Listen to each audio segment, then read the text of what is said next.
So obviously the new M4 iPad Pro is technically the best and the most powerful iPad ever, but for most people, it's probably not the best value, and you should go with the M1 or M2 iPad Pro unless you have a few very specific requirements. So let's talk about it. Now, I don't think that I've ever started a video talking about processing power, but I wanna get it out of the way here because yes, of course the M4 and the new iPad Pro is more powerful than the M1 or the M2 models. And that's true for single core performance, multi-core performance, and for GPU performance. But the truth is that this only matters to very specific users who are pushing their iPads to the absolute limits with things like editing video with super challenging footage, 3D work, and then other workflows that require everything that the CPU and GPU have to offer. So if having the absolute best CPU and GPU performance saves you time or removes friction from your workflow, then it's a no-brainer. Get the M4 iPad Pro. But for most users and even most gamers, which we'll talk about later on,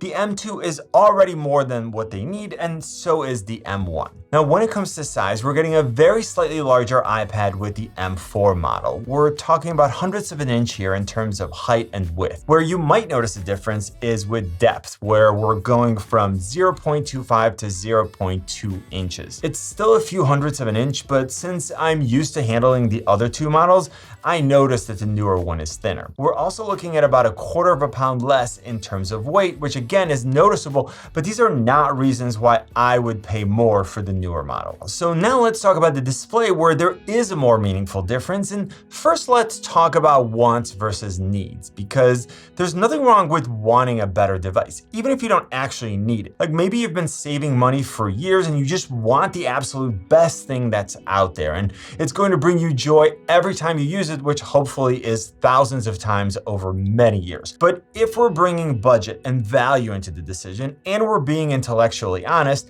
then I think we could be a little bit more nuanced in the value that we assign to each feature. So back to the displays, the M4 iPad Pro comes with the new OLED display versus mini LEDs on the M1 and M2 models. The OLED display is super impressive, and Apple is actually using 2 stacked OLED layers, which they call Tandem OLED, and this way you can get a brighter display with all the benefits of OLED. So things like per pixel control versus dimming zones, darker blacks, and an excellent contrast ratio. Now the M4 display is also ever so slightly bigger, but if I just showed you one of them, you're very unlikely to know which one it is without any context. The thing is that the Liquid Retina XDR display on the M1 and M2 models was already really good, so it's not like you're getting 15-year-old tech that's going to look terrible. All 3 displays have Apple's ProMotion, so up to 120 Hz. The M4 iPad Pro has a slightly higher resolution, the same pixel density. It is brighter for SDR content, which is nice, but has the same brightness for HDR content. Now the M4 iPad Pro also has Apple Pencil Hover, which the M2 iPad Pro has, but not the M1. So ultimately, if you just want the best display, or if your workflow would benefit from the new nano texture option, which is really cool, those would be reasons to get the new model. But for everyone else, the M1 and M2 models literally give you the best display that Apple has had in any iPad until this year. Now, in terms of the design, there are no real major differences. We're getting the same button layout, Face ID for biometric authentication, a Thunderbolt 3/USB-C 4 port for accessories and charging, and 4 speakers. Now, the speakers are different on the new M4 model, which doesn't really impact how I use the iPad because I'm always using headphones, but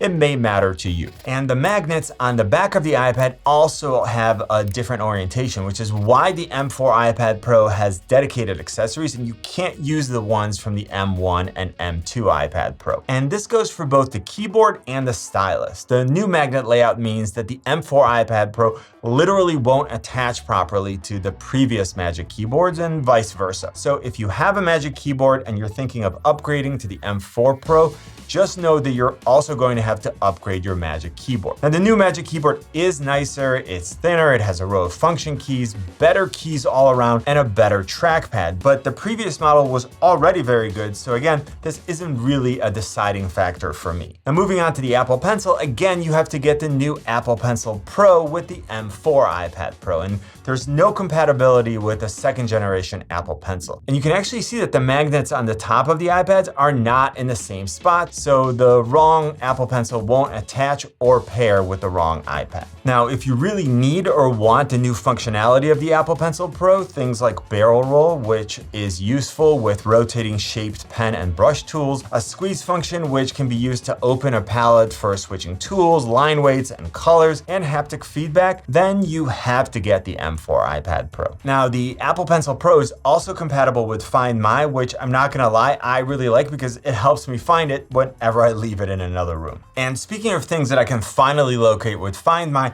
I just got the new Geo wallet from ESR, and they say that it's the world's first wallet with built-in Find My. So it looks just like a regular wallet. It has plenty of space for cards, for 2 IDs, cash, everything that you typically carry. I still have stamps in my wallet for some reason, I'm not sure why. But it also has an Apple certified Find My module, so I can track its location in real time with the Find My app. And that's whether it's connected to the phone or not. And it even has a built-in speaker, so I can more easily find it. It's made from really nice faux leather, and it's super eco-friendly. It comes in 7 colors, and it's thin, so I'm not really adding any unneeded bulk. It also only takes 2 hours to charge, and that will last you 5 months. Now, the Kickstarter has just launched, so the earlier you pledge, the better the discount, and worldwide shipping will begin in early September. So check out the link in the description to get your Geo wallet with Find My, and thank you to ESR for sponsoring this portion of the video. Now, in terms of multitasking, you're getting all the same features with all 3 iPads, and the same is true for Stage Manager. You can also use all 3 iPads for universal control or for sidecar, which you definitely should be doing,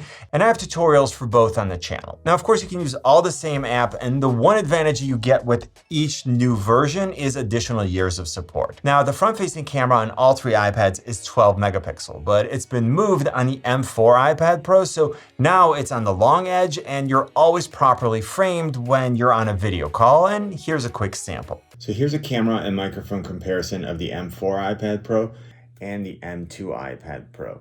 This is what it looks like when I'm looking at the screen of the M4 iPad Pro, and this is what it looks like when I'm looking at the screen of the M2 iPad Pro because the camera is off to the side. Now, battery life was about the same when I compare my notes from when each device was new. So let's talk about gaming. And here's the thing. These are the 3 most powerful tablets on the market when it comes to CPU and GPU performance. So they can all run games without a problem. Now, obviously, there's an element of future-proofing here. And if you're actually thinking of playing console-level games on your iPad, then the more powerful chip is the way to go. Now, I've had all 3 since the day they were released, and I can tell you that I still primarily use the M1 model when I play PUBG. I was playing it at 90 FPS with no issues, and now that it's available at 120 FPS, I use that, and again, I've had no reason to switch to one of the newer iPads. Now, when it comes to streaming games with the Xbox Game Pass app, then of course, we're basically using the iPad as a display. And while the M4 display is better, you have to ask yourself if it's worth the extra money, so let's talk about price. Now, one important difference is that the M1 and M2 iPad Pro models start with 128 gigabytes, and the M4 iPad Pro starts with 256 gigabytes for $1,299. So let's look at all the options. Now, you can get a refurbished M1 iPad Pro with 128 gigabytes for $625. You're getting half the storage, but at less than half the price. Now, a refurbished M2 iPad Pro with 128 gigabytes is $814, so still $485 cheaper. And you can get 256 gigabytes models of each for $720 and $881 respectively, compared with the $1,299 for the M4. So here's how I look at it. If you can get the M1 iPad Pro for $625, just jump on it. It's incredibly powerful and an amazing value. If not, the M2 iPad Pro is kind of the best value. You're getting an even more capable chip. You still have compatibility with previous models of the accessories, an excellent display, all the multitasking capabilities, and longer support. And only if you really want the features of the best iPad, or if your workflow requires you to have the absolute most powerful tablet that you can buy, then grab the M4 iPad Pro. Now you should check out this comparison. Click on my face to subscribe. You know what I always say, buy it nice or buy it twice.